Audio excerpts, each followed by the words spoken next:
This is the AM News with me, Kamini Nyamani Amano. Now, the National Association of Graduate Teachers has resolved to embark on a demonstration this month to protest government's failure to address concerns over the management of an aspect of their members' pension contributions.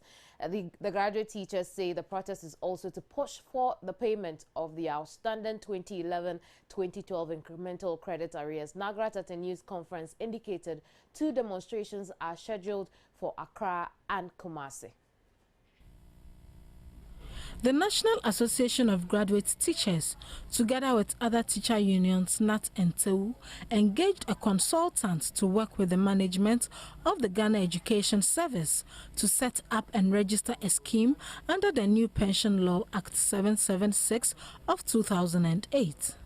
The scheme calls for the National Pensions Regulatory Authority to direct all deductions from GES workers into the account of the scheme for proper management.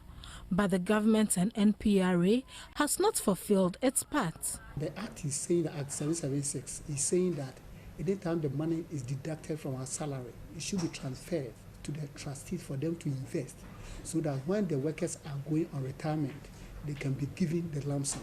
As we speak, the money is still lodging with NPRA at Bank of Ghana's accounts. So we are now telling the government that all the money that has been deducted should be transferred to GES Occupational Board for them to invest.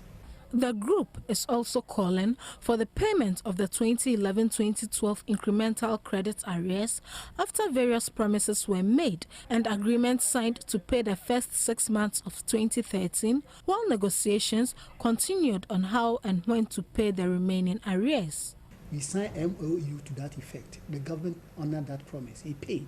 That's January 2013 to June 2013. And we all agreed that there should be a roadmap for the payment of 2011 and 2012 arrears, incremental credits.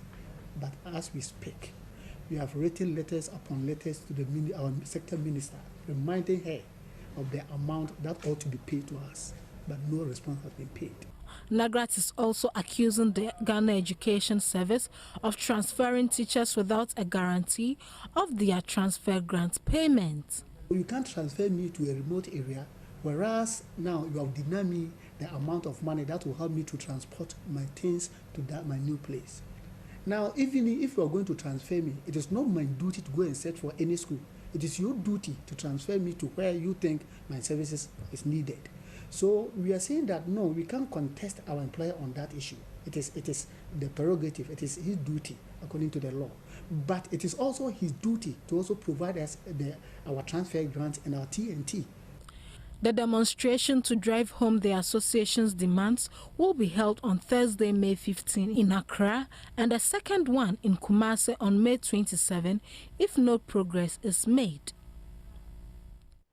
Meanwhile, the Ministry of Education has denied that it is responsible for the payment of the second-tier pension scheme of teachers in the country, according to the Public Relations Officer at the Ministry of Education, Paul Krampa.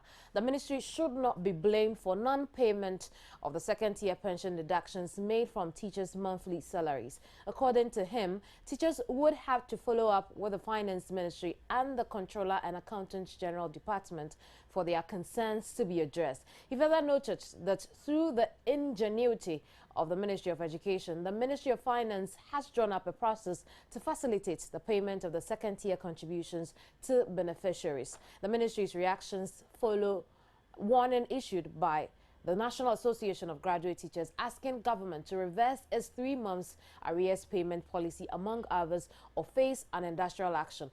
According to the teachers, the policy, which stipulates that teachers' arrears beyond 3 months will not be paid, is brutal and oppressive.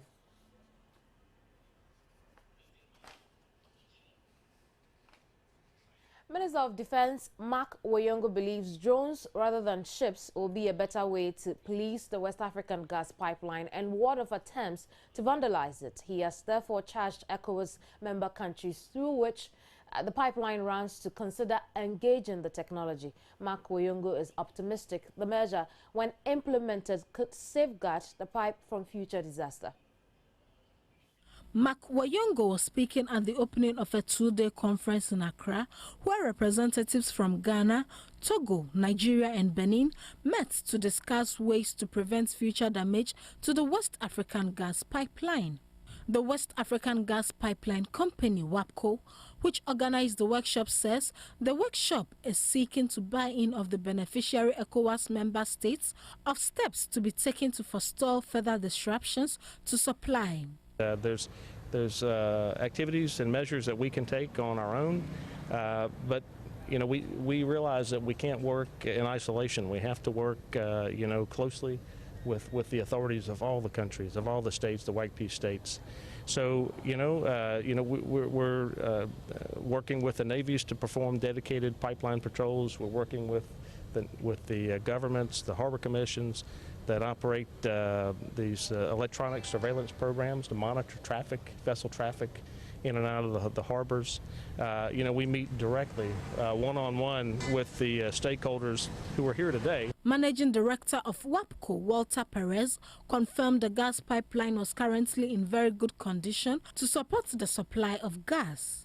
The capacity was restored to original design, so the pipeline today is flowing, you know, below the contracted volumes of 120 here in Ghana, but still, you know, substantially more than we were receiving, you know, about a month and a half or 2 months ago when the crisis emerged.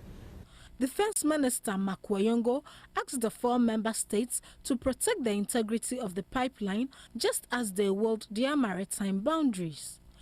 This calls for for information sharing and effective collaboration among countries in the sub-region with a view to ensuring the security of the pipeline.